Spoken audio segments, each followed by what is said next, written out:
امام احمد رضا بریلوی صاحب المتوفا 1921 عیسوی، جن کا جو ترجمہ ہے کنز الایمان، ان کے بارے میں کلیم کرتے ہیں بریلوی کے جی بڑا بہترین ترجمہ ہے۔ وقتاً فوقتاً میں نے اس کی خوبیاں بھی بتائی ہیں اور خامیاں بھی۔ آج میں وہ خامی آپ کو بتانے لگا ہوں کہ انہوں نے ترجمے کے اندر کتنی بڑی تحریف کی ہے جس کا کوئی لینا دینا نہیں تھا قرآن حکیم کے ساتھ، اور انہوں نے جان بوجھ کے وہ ترجمہ اس میں داخل کیا۔ سورۃ الرحمن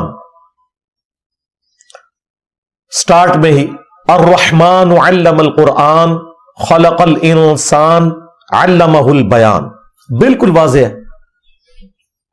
ان کے اپنے ماننے والوں نے بھی جو بعد میں تراجم کیا انہوں نے بھی وہی ترجمہ کیا جو بنتا ہے۔ الرحمن علم القرآن، رحمان ہے جس نے قرآن کا علم سکھایا ہے۔ خلق الانسان، اسی نے انسان کو پیدا کیا۔ علمہ البیان، اور یہ جو بیان کی طاقت ہے، قوت گویائی ہے، سپیکنگ پاور انسان کو وہ اللہ نے دی ہے۔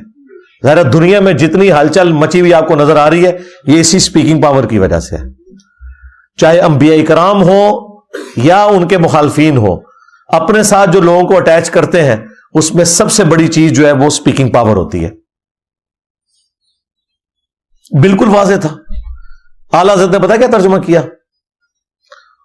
انہوں نے کہا کہ رحمان کا ترجمہ وہی کرنا تھا، علم القرآن، قرآن کا علم سکھایا، خلق الانسان، انسانیت کی جان محمد کو پیدا کیا صلی اللہ علیہ وآلہ وسلم، علمہ البیان، اور ما کان و ما یکون کا علم انہیں سکھا دیا۔ جو کچھ آج تک ہوا اور جو ہوگا ٹوٹل علم غیب وہ اپنے نبی کو سکھا دیا۔ یہ ترجمہ کیا ہوا ہے علمہ البیان کا۔ یہ کس عربی کی لنگوسٹک میں یہ ترجمہ بنتا ہے؟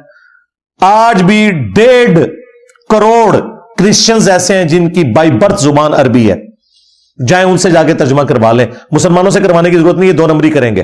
ان سے پوچھیں کہ کیا عربی میں یہ ترجمہ بنتا ہے اس کا؟ پھر اس کی بنیاد پہ اتنا بڑا عقیدہ کھڑا کیا کہ جو کچھ ہو چکا، جو کچھ ہونے والا ہے، سب کچھ سکھا دیا۔ اور پھر ان سے پوچھیں پھر اللہ اور رسول کے علم میں فرق کیا ہے؟ کہتے ہیں جی اللہ کا تو غیر محدود ہے اور نبی کا محدود ہے۔ جب آپ نے کہا کہ جو کچھ ہو چکا، جو کچھ ہونے والا ہے، سب کچھ سکھا دیا، انڈائریکٹلی آپ غیر محدود ہی کہہ رہے جی، آپ نبی کی شان کو نہیں مانتے۔ سرکار آپ کے خود اعلیٰ حضرت نے جب ترجمہ کیا ہے نا، قرآن میں جگہ جگہ آیا کہ اے نبی یہ تم سے پوچھتے ہیں قیامت کا دن کب آئے گا۔ سورۃ الملک میں بھی آپ نے پڑھا ہے وَيَقُولُونَ مَتَىٰ هَٰذَا الْوَعْدُ إِن كُنتُمْ صَادِقِينَ، اور یہ کہتے ہیں کہ جو تم ہمیں وعدہ دیتے ہو کہ آخرت کا دن آئے گا، اگر سچے ہو تو بتاؤ کب آئے گا۔ اس کے جواب میں کیا کہا گیا؟ قُلْ إِنَّمَا الْعِلْمُ عِندَ اللَّهِ، اے نبی تم فرماؤ کہ اس کا علم اللہ کے پاس ہے۔ وَإِنَّمَا أَنَا نَذِيرٌ مُبِينٌ، اور میں تو سوائے اس کے کچھ نہیں ہوں کہ کھلا ڈر سنانے والا ہوں۔ ما کان و ما یکون وہاں ترجمہ کیا، اور یہاں اس جگہ پہ بھی، اس کے علاوہ بھی کئی ایک جگہوں پہ انہوں نے مانا کہ نبی علیہ السلام کو اللہ تعالیٰ نے قیامت کا علم نہیں دیا، وہ اللہ کے ساتھ خاص ہے۔ تو یہ ترجمہ یا تو وہ پھر فراڈ کیا ہے یا یہ فراڈ کیا ہے، نہیں، چوری پکڑی گئی، خود اپنے ترجمے سے پکڑی گئی۔ اس لیے میں کہتا ہوں کہ آپ ترجمہ کسی کا بھی پڑھ لیں، جو جو اس نے چوریاں اور ڈاکے مارے ہیں نا، کہیں نہ کہیں سے پکڑے جائیں گے۔ اسی طریقے سے دیوبندی اور اہل حدیث، انہوں نے بھی ترجمے میں گڑبڑ کی، انتہائی گستاخانہ ترجمہ کیا۔ اس کی وجہ سے بریلویت قائم ہے اور اس بات کے اوپر لوگوں کو ابھارتی ہے کہ قرآن ڈائریکٹ نہیں پڑھنا چاہیے، انسان گمراہ ہو جاتا ہے، اور کہتے ہیں پڑھنا ہے تو اعلیٰ حضرت کا ترجمہ پڑھو، گمراہ ہونا ہے تو گمراہ ہو کے بریلوی گمراہ بنو، دیوبندی اور اہل حدیث گمراہ نہ بنو۔ ہاں، یہ وہ اصل میں کہہ رہے ہوتے ہیں۔ وہ کہتے ہیں دیکھو انہوں نے نبی کو گمراہ لکھا ہے قرآن کے اندر، تو بالکل ٹھیک کہتے ہیں۔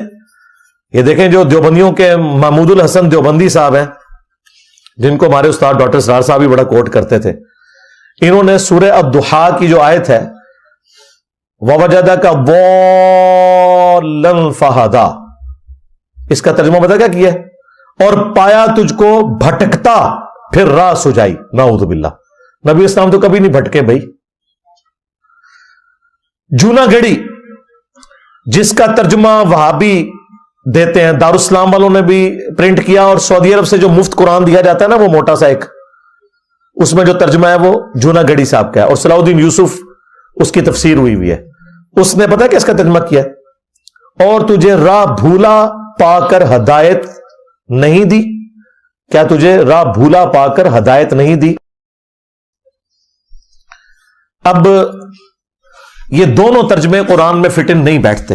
ہاں, اعلیٰ حضرت نے اس کا ترجمہ ٹھیک کیا, اور تمہیں اپنی محبت میں خود رفتہ پایا تو اپنی طرف راہ دکھا دی. یہ ترجمہ بالکل فٹ ان ہے قرآن میں. نبی الاسلام کبھی بھی گمراہ نہیں رہے. یہ اجماعی عقیدہ ہے کہ پیغمبر اپنی پیدائش سے لے کر وفات تک اللہ تعالی کی حفاظت میں ہوتا ہے. خواہ اللہ اسے مبعوث 40 سال کی عمر میں کرے, اس سے پہلے کی زندگی بھی اللہ تعالیٰ کی حفاظت میں ہوتی ہے اس کی. ہاں, اسی لیے سورہ یونس میں نبی الاسلام سے کہلوایا گیا کہ اے نبی تم فرماؤ میں اتنا عرصہ تم میں رہا ہوں, کیا تم نے مجھ سے پہلے کوئی ایسی بات سنی تھی؟ یعنی میرا ماضی کا کریکٹر اس پر گواہ ہے کہ میں نے کسی شاعر کی شاگردگی نہیں کی, کسی فلاسفر کے پاس نہیں بیٹھا, میں نے کبھی جھوٹ نہیں بولا, نہ میں نے ملکہ کوئی ایسا حاصل کیا کہ آج میں ایک کلام تمہارے سامنے پیش کر رہا ہوں اور بڑے بڑے شاعر عاجز آ گئے ہیں اس کلام کے آگے. یقیناً میرے پاس تو ایسی کوئی کمپیٹنسی نہیں تھی. یہ اس بات کی دلیل ہے کہ اللہ نے مجھ پر یہ قرآن نازل کیا. سورہ العنکبوت میں بھی آیا نا, اے نبی اس قرآن کے نزول سے پہلے نہ تو آپ کتاب میں سے کچھ پڑھ سکتے تھے, نہ اپنے دائیں ہاتھ سے کچھ لکھ سکتے تھے, ادروائز کافروں کو یہ بات شک میں مبتلا کر دیتی کہ کتاب آپ نے خود لکھ لی ہے. نبی الاسلام امی تھے, جاہل نہیں, امی, ان پڑھ, لوگوں سے نہیں پڑھے ہوئے تھے, اللہ نے انہیں سکھایا. تو نبی الاسلام اللہ کی حفاظت میں تھے. وہ کہتے نہیں ضال کا لفظ گمراہی, بھٹکا ہوا, اگر ہم یہ نہ کریں تو کیا کریں؟ بھئی قرآن سے پوچھ لیں. قرآن میں اللہ تعالیٰ نے فرمایا ما ضل صاحبکم وما غوا, تمہارے نبی نہ کبھی بہکے ہیں اور نہ کبھی بے راہ چلے ہیں. وہاں پہ بھی ضال والا لفظ ہے, ما ضل صاحبکم. واضح نہیں. یہ پھر ضال کا لفظ کیوں آیا؟ بھئی سورہ یوسف میں بھی آیا. یوسف علیہ السلام کے بھائیوں نے جو صحابہ تھے, کیونکہ ان کے والد پیغمبر تھے یعقوب علیہ السلام, اور ڈبل صاحب ہیں, یوسف علیہ السلام کے بھی ہیں اور اپنے والد کے بھی ہیں, لیکن غلطی اللہ نے پھر بھی ان کی بیان کی ہے. برادران یوسف کی غلطی ہے, ڈبل صحابی کی ہو یا سنگل صحابی کی ہو, احترام اپنی جگہ. تو اس میں آتا ہے کہ جب وہ جیلس ہو رہے تھے کہ ہمارے والد جو ہیں یوسف سے زیادہ محبت کرتے ہیں, تو اس میں الفاظ ہیں, انہوں نے کہا ان ابانا لفی ضلال مبین. اگر یہ ضال کا ترجمہ کیا جائے تو اس کا مطلب یہ ہے کہ بے شک ہمارے ابا جان تو گمراہ ہو چکے ہیں. اگر وہ اپنے باپ کو گمراہ مانتے تو مسلمان رہ جاتے؟ مجھے بتائیں. تو یقیناً وہ یہ نہیں کہہ رہے تھے, وہ تو باپ کی محبت کو حاصل کرنے کے لیے کہہ رہے تھے ان ابانا لفی ضلال مبین, بے شک ہمارے ابا جان تو یوسف کی محبت میں ڈوب چکے ہیں. ضال کا ایک معنی ہوتا ہے کسی کی محبت میں ڈوب جانا. پیغمبر کے کیس میں جب ضال کا لفظ آئے گا تو یہ معنی لیا جائے گا, اور جب پیغمبروں کے دشمنوں کے لیے آئے گا تو پھر گمراہ. غیر المغضوب علیہم ولا الضالین, وہاں پہ ضالین جو ہے گمراہ. سمجھ رہے ہیں میں نے کیا کہا؟ تو قرآن میں موجود ہے ضال. یوسف علیہ السلام کے بھائیوں نے یعقوب علیہ السلام اپنے باپ کے بارے میں کہا ہمارے ابا جان تو فی ضلال مبین, اپنے بیٹے کی محبت میں غرق ہو چکے ہوئے, ہماری طرف اتنے متوجہ نہیں ہوتے. تو اعلیٰ حضرت نے ترجمہ بالکل ٹھیک کیا. یہاں پر دیوبند اور اہل حدیث کا ترجمہ گمراہ کن, گستاخانہ ہے, کوئی شک نہیں, اور ان کو آج تک توفیق نہیں ہوئی کہ بے شرمو اس کو چینج کرو. اس کی بنیاد کے اوپر بریلویوں نے لوگوں کو قرآن سے ورغلا دیا ہے, اور وہ کہتے ہیں دیکھیں جی ترجمے نہیں پڑھنے چاہیے, بڑا ہو گیا, بس صرف خالی عربی پڑھو کیونکہ ترجموں میں تو یہ کچھ لکھا ہوا ہے. تم لوگوں کی غلطیوں کی وجہ سے آج انہوں نے لوگوں کو قرآن سے دور کیا ہے، اور ان کے بلنڈر بھی میں نے آپ کو بتا دیے کہ مس ہینڈلنگ تو ان سے بھی ہوئی ہے۔ اچھا، اس کے بعد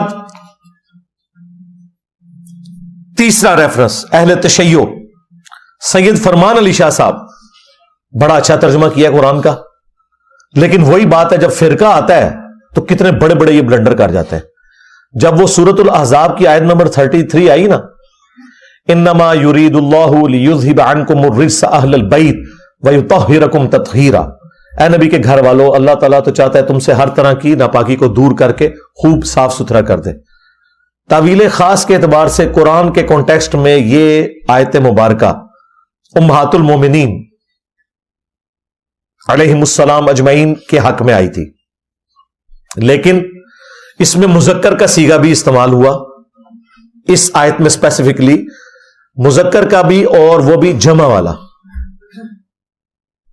کیونکہ اللہ تعالیٰ نے اشارتاً یہ بات بتا دی کہ اس میں نبی علیہ السلام کے ساتھ صرف ان کی بیویاں نہیں بلکہ حضرت حسن و حسین اور علی بھی شامل ہیں جو آپ کے اہل البیت میں سے، اور وہ مسلم شریف میں حدیث ہے، نبی علیہ السلام نے اما عائشہ نے روایت کی ہے، اپنی چادر کے نیچے 5 لوگوں کو اپنے سمیت 4 اور سیدنا علی، حسن، حسین اور فاطمہ کو لے کر کالی چادر کے نیچے لیا اور کہا انما یرید اللہ لیذھب عنکم الرجس اہل البیت ویطہرکم تطہیرا، یہی آیت پڑھی۔ تو نبی علیہ السلام کے جو اہل البیت ہیں وہ آپ کی بیویاں بھی ہیں۔ ہاں یہ بات ٹھیک ہے کہ بیویاں آنری طور پر اہل البیت ہیں، کیونکہ عقد میں آنے سے پہلے وہ اہل البیت نہیں تھی، لیکن جو بنو ہاشم ہے نا، وہ نبی علیہ السلام کے خون اور دودھ کے رشتے کی وجہ سے پہلے سے ہی اہل البیت ہے۔ تو اب شیعہ دوسری ایکسٹریم پہ چلے گئے، ہم اہل سنت تو دونوں کو اہل البیت مانتے ہیں۔ انہوں نے حالانکہ واضح طور پر پورا ایک کانٹیکسٹ چل رہا تھا، انہیں بھی پتا چل گیا کہ یہاں سے بیویاں بھی اہل البیت ثابت ہوتی ہیں، تو انہوں نے اس کے اوپر بحث کرنی شروع کی، اور کرتے کرتے انہوں نے کہا کہ دیکھیں اس میں جمع مذکر کا صیغہ استعمال ہوا ہے، اگر امہات المومنین کا ذکر ہوتا تو وہ تو 9 تھی، تو یہاں پہ پچھلے بھی صیغے سارے مونس کے ہیں، بعد والے بھی، لگتا ہے کہ یہ آیت بعد میں کسی نے یہاں داخل کر دی ہے، یہ کسی اور جگہ کی تھی۔ استغفر اللہ تو بولی، یعنی قرآن کو مان کر بھی قرآن کی ترتیب کا انکار کر دیا صرف فرقہ بچانے کی خاطر۔ تو یہ 2 نمبری کرتے ہیں، یہ چھاپری ہے۔ چوتھا ایک اور ریفرنس، وہ بھی دیوبند کا ہے، جو میں نے پورا لیکچر بھی دیا تھا، تفسیر عثمانی جو پہلے سعودیہ سے بانٹی جاتی تھی، بعد میں اہل حدیثوں نے ان کے کان بھرے کہ بھئی یہ تو فراڈ ہے، آپ ہماری بانٹو، پھر ان کی آسن بیان شروع ہوگی۔ محمود الحسن دیوبندی صاحب اور ان کا ترجمہ، اور شبیر احمد عثمانی جنہوں نے محمد علی جناح کا جنازہ پڑھایا تھا، جن کی نسبت سے تقی عثمانی صاحب کے نام کے ساتھ عثمانی آتا ہے، یہ حضرت عثمان غنی کی نسبت نہیں ہے، یہ ذہن میں رکھیے گا، یہ ان کے والد صاحب نے اپنے استادوں کی جو نسبت تھی نا، شبیر احمد عثمانی، ہاں ان کی نسبت ضرور حضرت عثمان والی ہوگی، لیکن انہوں نے نسبت ان کی وجہ سے لگائی ہوئی ہے۔ تو شبیر احمد عثمانی صاحب نے اس کا حاشیہ لکھا، اور اس میں پتا کیا لکھتے ہیں سورہ لقمان کے حاشیے میں، کہ قرآن میں تو آیا ہے کہ دودھ چھڑانے کی مدت جو ہے وہ 2 سال ہے، سورہ بقرہ میں بھی آیا، سورہ لقمان میں بھی آیا، اور سورہ احقاف میں آیا کہ پریگنینسی پلس دودھ کا چھڑانا یہ 30 مہینے بنتا ہے۔ اس کے اوپر میں نے پوری ٹیکنیکل بحث کی ہوئی ہے۔ تو وہ کہتے ہیں قرآن میں تو آیا 2 سال، لیکن امام ابو حنیفہ رحمۃ اللہ علیہ کے نزدیک یہ عمر 2.5 سال ہے، ہو سکتا ہے ان کے پاس بھی کوئی دلیل ہو۔ دیکھو جو بندہ دی مت ماری جائے، خود مان رہا ہے کہ قرآن میں لکھا ہوا ہے 2 سال۔ چلو حدیثوں میں تو تم کہہ سکتے تھے ہماری حدیثیں گم گئی ہیں، امام بخاری نے نہیں لی، یہ فراڈ جو کرتے ہیں۔ قرآن تو نہیں گما ہوا، قرآن تو 2 گتوں کے درمیان ہے۔ ایک مسئلہ قرآن میں آیا ہے کہ دودھ چھڑانے کی عمر بچے کے لیے 2 سال ہے، اور تمہارے امام نے کہیں غلطی سے یہ 2.5 سال لکھ دیا، یار کہہ دو کہ امام کو نہیں پتا چلا، یا کہہ دو امام کی طرف بات غلط منسوب ہے۔ کہتا ہے نہیں، ہم نے امام بھی بچانا ہے اپنا، ہو سکتا ہے ان کے پاس بھی کوئی دلیل ہو۔ یہ پتا کیا کہنا چاہ رہا ہے، ہو سکتا ہے ان کے پاس بھی کوئی قرآن ہو۔ قرآن کے مقابلے پہ پھر یہ دلیل یہی آئے گی نا۔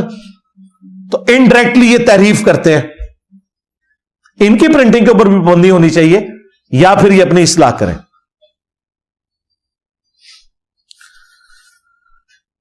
پانچواں ریفرنس وہ احمد بریلوی صاحب نے ایاک نعبد و ایاک نستعین ترجمہ بالکل ٹھیک کیا. اے اللہ ہم تیری ہی عبادت کریں تو جس سے مدد چاہیں. لیکن تفسیر میں پتہ کیا لکھا کہ جو بزرگوں سے مدد مانگی جاتی ہے نا یہ کوئی شرک نہیں ہے, ان سے بھی مانگ سکتے ہیں. اور دلیل میں لکھا واستعینوا بالصبر والصلاۃ. یہ ان لوگوں کا انٹلیکچوئل لیول دیکھیں. ان کے خلیفہ نعیم الدین مراد آبادی نے لکھا. سیم یہی دلیل پیر میر علی شاہ صاحب سے پوچھا گیا یہ جو قبروں میں پڑے ہوئے ہیں ان کو پکار سکتے ہیں؟ کہتے ہیں ہاں جی قرآن میں لکھا ہوا ہے نا صبر اور نماز کے ذریعے مدد چاہو تو وہ بھی تو غیر اللہ ہے. اے لیول جے اور شکر کرو قادیانی کے سامنے نہیں ہویا ہوا جس کا انٹلیکچوئل لیول یہ ہے کہ وستعینوا بالصبر والصلاۃ سے مردوں کو پکارنا مدد کے لیے ثابت کر رہا ہے. ویسے پکارنا ہے آپ پکاریں ان کے لیے دعا کریں, مدد کے لیے تو نہیں پکار سکتے. پوری آیت پڑھ لے ساتھ ہی لکھا ہے ان اللہ مع الصابرین. استعینوا بالصبر والصلاۃ, مدد چاہو صبر اور نماز کے ذریعے سے. کیا مطلب المدد یا نماز المدد یا صبر؟ تسی بھی نہیں کہتے پیر میر علی شاہ صاحب, بلکہ اس کا مطلب ہے کہ اللہ سے مدد چاہو ان اعمال کے ذریعے. یہ اعمال وسیلہ ہیں جن کے ذریعے اللہ کی مدد آتی ہے. یہ غیر اللہ کیسے ہو گئے؟ صبر اور نماز وہ ذریعہ ہے جس سے اللہ کی مدد آتی ہے, نہ کہ المدد یا نماز المدد یا صبر. تو یہ دیکھ لیں آیت لکھی صحیح, ترجمہ ٹھیک لکھا, تفسیر میں ڈنڈی مار دی. چھٹا ریفرنس اہل حدیث کا. ایک تو میں اہل حدیث کا بتا چکا کہ انہوں نے وجدک ضالا فہدی کے ساتھ کیا کیا. یہاں انہوں نے تفسیر میں کیا ڈنڈی ماری. سورۃ البقرہ میں اللہ تعالیٰ نے ذکر کیا کہ وقت کے پیغمبر کو جب بنی اسرائیل نے ریکویسٹ کی کہ آپ ہمارے لیے کوئی بادشاہ مقرر کریں تو اللہ کی وحی کی تائید کے ساتھ انہوں نے طالوت کو بادشاہ مقرر کر دیا ان کے لیے, اور ان کے ذریعے اللہ تعالیٰ نے فتح دی. جالوت قتل ہوا اور داؤد علیہ السلام پھر منظر عام پر آئے کیونکہ انہوں نے قتل کیا تھا جالوت کو. اس کی تفسیر میں اور سورۃ المائدہ میں آیا کہ ہم نے بنی اسرائیل میں انبیاء اور بادشاہ بنائے تھے. ان دونوں آیات کی تفسیر میں چونکہ سعودیہ کے ریال لے کے کھا رہے تھے وہاں تو ملوکیت ہے, تفسیر قرآن کی ہو رہی ہے اور دفاع سعودی عرب کا ہو رہا ہے. اور لکھتے ہیں اس سے ثابت ہوا کہ جو لوگ ڈیموکریسی کی آڑ میں ملوکیت اور بادشاہت کے خلاف بولتے ہیں وہ بالکل غلط ہے. اللہ تعالیٰ تو خود ملوکیت کو پسند فرماتا ہے, اسی لیے تو اللہ تعالیٰ نے بنی اسرائیل میں بادشاہ بھی بھیجے تھے. او اللہ دے بندیو, بنو امیہ اور بنو عباس کے بادشاہ اللہ نے مقرر نہیں کیے ہوئے تھے, تلوار کے زور کے اوپر مسلط ہوئے تھے. اور بنی اسرائیل کے بادشاہ وحی کی تائید کے ذریعے آئے تھے. وہ بادشاہ اپنے لغت کے معنوں میں تو ہوں گے لیکن اصطلاحاً وہ خلیفہ ہی تھے. تو یہ قرآن کی تعریف کر دیتے ہیں کہ اللہ کے مقرر کردہ بادشاہوں سے بنو امیہ کی بادشاہت اور بنو عباس کی بادشاہت ثابت کر دیتے ہیں اور سعودی عرب کی بادشاہت ثابت کر دیتے ہیں. کیوں؟ ان کی تنخواہ لے کے کھا رہے ہیں بس. ریفرنس نمبر 7 احمد بریلوی صاحب کے جو پوتا شاگرد ہیں نعیم الدین مراد آبادی صاحب کے جو خلیفہ ہیں احمد یار خان نعیمی, انہوں نے بھی اعلی حضرت کے ترجمے کا حاشیہ لکھا تفسیر نعیمی. اس میں جب سورۃ الانبیاء کی وہ آیت آئی نا لا الہ الا انت سبحانک انی کنت من الظالمین, اور یہی دعا کی فضیلت جب مشکات میں آئی تو مشکات کی شرح بھی لکھی احمد جہاں نعیمی نے. دونوں جگہ پہ اس کی شرح میں پتا وہ کیا لکھ رہے ہیں کہ وہ مچھلی جس کے پیٹ میں حضرت یونس علیہ السلام رہے وہ اللہ کے عرش سے بھی افضل ہے مچھلی. اے تفسیر پہ ہوندی جائے اے جے حکیم الامت. اچھا آپ کو پتا ہے کہ جو بندیوں کے حکیم الامت جو ہے نا وہ اشری تھانوی ہیں, بریلوی ان کو حکیم الامت کہتے ہیں, احمد جہاں نعیمی کو جس نے جال اک بھی لکھی ہے. تو بریلویوں کے حکیم الامت نے قرآن کی تفسیر اور مشکات میں اس حدیث کی تفسیر جس میں آیت کریمہ کی فضیلت آئی تھی، یہ لکھا کہ مچھلی کا پیٹ جس میں یونس علیہ السلام رہے وہ اللہ کے عرش سے افضل ہے. ایک تفسیر پہ ہو دیجئے. اب مجھے بتائیں یہ قرآن کی تعریف نہیں ہے؟ جانوروں کو آپ اللہ کے عرش سے افضل کہہ رہے ہیں، جانوروں نے کام کیتا جائے نا.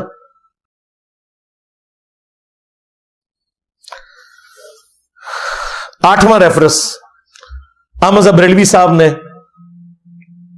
چونکہ اعلی حضرت کو ایک بڑا کہتے ہیں نا عشق و محبت، اعلی حضرت اعلی حضرت، اور یہ وہ اعلی حضرت نے ٹھیک ہے کچھ ترجمے بہت اچھے کیے قرآن حکیم میں ان کی تعریف بھی وقتاً فوقتاً کرتا ہوں، لیکن جو انہوں نے گمراہی گھولی ہے اپنے ترجمے کے اندر وہ بھی اپنی مثال آپ ہے. سورۃ الاحزاب کے اندر جب یہ آیت آئی انا ارسلناک شاہدا ومبشرا ونذیرا، یہ آیت سورہ فتح میں بھی آئی، وہاں پہ بھی انہوں نے پتہ کیا ترجمہ کیا؟ انا ارسلناک شاہدا ومبشرا ونذیرا، اے محبوب صلی اللہ علیہ وآلہ وسلم ہم نے آپ کو بھیجا حاضر و ناظر بنا کر اور خوشخبری دینے والا اور ڈر سنانے والا. شاہد کا ترجمہ حاضر و ناظر کر دیا. اب بریلوی بیچارے کہتے ہیں جی آپ حاضر و ناظر کو نہیں مانتے، حاضر و ناظر تو قرآن میں لکھا ہوا ہے. اب انہیں کیا بتائیں کہ تمہارے امام نے قرآن کی تحریف کی ہے، قرآن میں کہیں حاضر و ناظر نہیں لکھا تھا. اور اس سے بڑی بات حاضر اور ناظر یہ دونوں عربی کے الفاظ ہیں، یا تو یہ اردو کے الفاظ ہوتے ہیں پھر ہم کہتے کہ یہ ترجمہ ہوا ہے. حاضر ناظر دونوں عربی کے الفاظ ہیں. یہ نبی علیہ السلام حاضر و ناظر ہیں، استغفر اللہ. نبی علیہ السلام ہمارے سامنے حاضر نہیں ہوں گے، تشریف لائیں گے، ہم آپ کے سامنے حاضر ہوں گے. گستاخی پڑی گئی. نبی کیسے حاضر ہو سکتے ہیں؟ حاضر تو ہم ان کے سامنے ہوں گے. اور دوسرا یہ آپ نے شاہد کا ترجمہ کہاں سے نکال لیا؟ اب یہ انہوں نے ڈنڈی ماری، قرآن کی صراحتاً تعریف کی ترجمے میں، اور یہ پرنٹنگ پہ پابندی یہ ہونی چاہیے یا یہ اپنی اصلاح کریں. لیکن اپنی ڈنڈی خود پکڑ لی. سورہ البقرہ میں اور سورۃ الحج میں دونوں جگہ پر اللہ تعالیٰ نے فرمایا کہ اللہ تعالیٰ نے تمہیں معتدل امت بنایا ہے، ابراہیم علیہ السلام کی پیروی کرنے والے ہو تم، تاکہ یہ رسول تم پر حاضر و ناظر ہو اور تم اگلی امتوں پر حاضر و ناظر ہو. اچھا وہاں پہ بھی شہید اور شاہد کا ترجمہ حاضر و ناظر بنتا تھا نا، لیکن اگر یہ کرتے تو پوری امت کو حاضر و ناظر ماننا پڑنا تھا کہ یہ نبی تم پر حاضر و ناظر ہے اور تم اگلی امتوں پر حاضر و ناظر. پھر ہم تو بڑے حاضر و ناظر ہوتے ہیں کیونکہ نبی تو صرف ہماری امت میں ہے، ہم تو ساری امتوں پہ حاضر و ناظر. وہاں پتہ کیا ترجمہ کیا اعلی حضرت نے؟ صحیح ترجمہ کر دیا، تاکہ یہ نبی تم پر گواہ بنے قیامت کے دن. گواہ کیا کہ تم تک دین کا پیغام پہنچا دیا. جی گواہ تو وہ ہوتا ہے جو وہاں موجود ہو، دیکھ رہا ہو، تو حضور ہمیں دیکھ رہے ہیں. تو سرکار پھر ہم بھی اگلی امتوں کو دیکھ رہے ہیں کہ ان پہ حاضر و ناظر ہیں، گواہ ہیں؟ نہیں. سورۃ البقرہ کی آیت نمبر 143 کے کانٹیکسٹ میں بخاری میں حدیث موجود ہے کہ نوح علیہ السلام کی قوم انکار کر دے گی کہ ہمارے پیغمبر نے ہم تک بات نہیں پہنچائی، تو امت محمدیہ گواہی دے گی کہ نوح علیہ السلام سچے ہیں، ان کی امت جھوٹی ہے. اور وہ گواہی کس بنیاد پہ دے رہے ہوں گے؟ ہم نے قرآن میں پڑھا ہوا ہے، خود نہیں دیکھا ہوا. ہم بھی گواہ ہوں گے.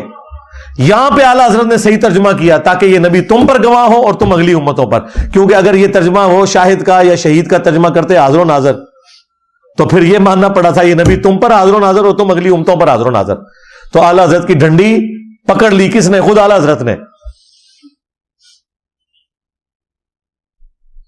تو یہ جو دو نمبریاں ہوئی ہوئی ہیں نا قرآن کے ترجمے میں اور تفسیر کے اندر، صرف قادیانیوں نے نہیں کی ہے. انہوں نے ظاہر ہے کہ بہت بڑے لیول پہ کی ہے، لیکن ان کے استاد، ان کے بزرگان دین یہ لوگ ہیں جنہوں نے شروع سے ہی ڈنڈیاں ماری ہیں.